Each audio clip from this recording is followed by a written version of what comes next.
Assalomu alaykum do'stlar, yaxshimisizlar? Sizlarni tabriklayman. Bilimingizlar va o'zingizni ko'nikmangizni, bilimingizni oshirish maqsadida shu bepul darslikkacha kelganingiz o'zi bir yutuq. Shu bilan sizni tabriklayman. O'zimni tanishtirib o'tsam, ismim Sardor, familiyam Hamrojonov. Huquq sohasida 12 yillik ish tajribasiga egaman. Shundan 6 yili prokuratura organlarida, qolgan 6 yilini advokatura organlarida, ya'ni advokat sifatida faoliyat yuritib kelmoqdaman. Ushbu bepul darslik orqali siz prokuraturaga oid bilim va ko'nikmalarni eng zo'rlarini olishingizni men kafolatlayman va albatta bu bilimlar sizga manfaatli bo'ladi degan umiddaman. Demak, darslikni boshladim. Iloji bo'lsa, qo'llaringga qalam, ruchka yoki bir qog'oz olib olsanglar, ma'lum bir bilimlarni o'zingizga yozib olishga foydali bo'ladi. Demak, boshladik. Ushbu bepul darslikni men 3 qismga bo'ldim. Birinchi qismida prokuraturaga ishga kirish, hujjatlar yig'ish va uni ishga kirishgacha bo'lgan bosqichlar haqida sizga to'liq ma'lumot berib o'taman. Ikkinchi bosqichda ishga kirganingizdan keyin sizning birinchi lavozimingiz, qachon siz forma kiyasiz, daraja unvonlari haqida to'liq ma'lumot berib o'taman.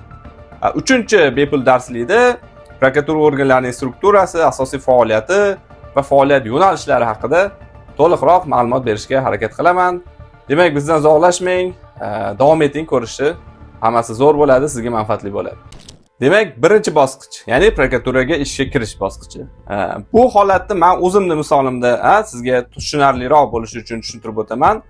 Men o'zi 2013-yilda Toshkent davlat yuridik institutini tugatganman va prokuratura organlariga ishga kiruvchilar, ya'ni imtiyozli ro'yxat bo'ladi, ya'ni hamma o'sha yaxshi o'qigan, o'zini bilimi, ilmiga bor insonlar ichidan prokuratura organlariga ishga kiradigan shaxslar tanlab olinadi. Shunaqa ro'yxatga tushganman va shu ro'yxat asosida men ishga kirish uchun hujjatlar yig'ishni boshlaganman. Birinchi bosqichda avvalo siz yashash joyingiz qayerda bo'lsa, masalan siz Toshkent shahrida yashaysiz, Toshkent shahar prokuraturasiga, viloyatda yashaysiz, viloyat prokuraturalari orqali hujjat topshirasiz.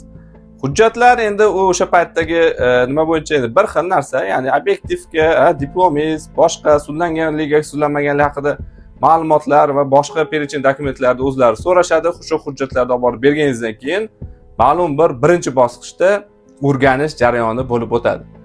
Ya'ni siz hujjatlar topshirganingizdan keyin uning haqqoniyligi, masalan sizni sudlanganingiz, sudlanmaganligingiz, kriminal olamga aloqangiz bormi, yo'qmi va boshqa prokuraturaga qiziqarli bo'lgan ma'lumotlar o'rganiladi va birinchi bosqich tugaydi.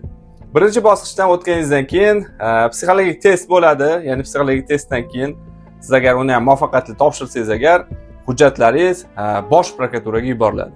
Buning sababi prokuratura organlariga dastlab ishga qabul qilinadigan insonlar hammasi bosh prokuror buyrug'i asosida, ya'ni ishga qabul qilish va boshqa holatlar hammasi bosh prokuror nazorati ostida bo'ladi. Shuni hisobiga siz suhbat uchun bosh prokuraturaga yuborilasiz. Bosh prokuraturada bosh prokuror o'rinbosari raisligida komissiya tuziladi, ya'ni ishga kiruvchilari ular suhbat asosida qabul qilishadi. Unda ichida masalan boshqarma boshliqlari, unda kadrlar ham bo'ladi, deylik masalan inspeksiya xodimlari ham ishtirok etadi. Ushbu suhbat jarayoniga agar siz yetib kelgan bo'lsangiz agar, ishga kirish uchun sizda bitta bosqich qolgan bo'ladi. Ya'ni shu suhbatdan o'tsangiz, siz kelajakda masalan prokuratura organlarida ishlashingiz mumkin bo'ladi.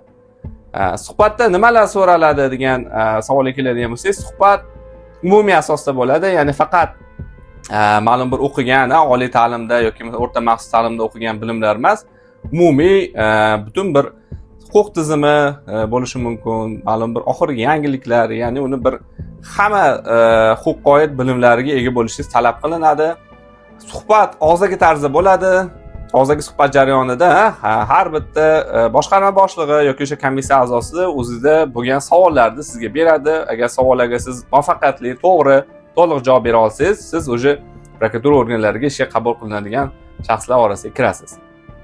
Suhbatni muvaffaqiyatli topshirganingizdan keyin sizni tabriklasa bo'ladi. Siz prokuratura organlariga o'sha ishga qabul qilinasiz va birinchi bosqichda siz 1 oylik o'qishga yuborilasiz. 1 oylik o'quv kursini tugatganingizdan keyin sizni ma'lum bir taqsimot bo'yicha ishga joylanadi. Ya'ni vakant lavozimlar bo'yicha, masalan siz yashash joyingiz qayerda? Deylik, Toshkent shahrida bo'lsa Toshkent shahrida, viloyatlarda bo'lsa viloyatlar, agar viloyatlarda joy to'lib qolgan bo'lsa, yondosh viloyatlarga siz ya'ni xodim sifatida, ya'ni ish o'rganuvchi lavozimida ishga qabul qilinasiz va ish faoliyatingizni boshlaysiz. Do'stlar, birinchi qismi tugadi darsi. Ikkinchi qismiga albatta kiring. Keyingi qismida albatta men sizga ishga kirgandan keyingi bosqichlar, qanaqa lavozimlar va boshqa ma'lum bir sizga qiziq bo'lgan ko'nikmalar, bilimlar haqida ma'lumot berib o'taman. Salomat bo'ling, sog' bo'ling, reaksiya qoldiring. Menga qiziq, qancha reaksiya ko'p bo'lsa, men shuncha xursand bo'laman. Salomat bo'ling.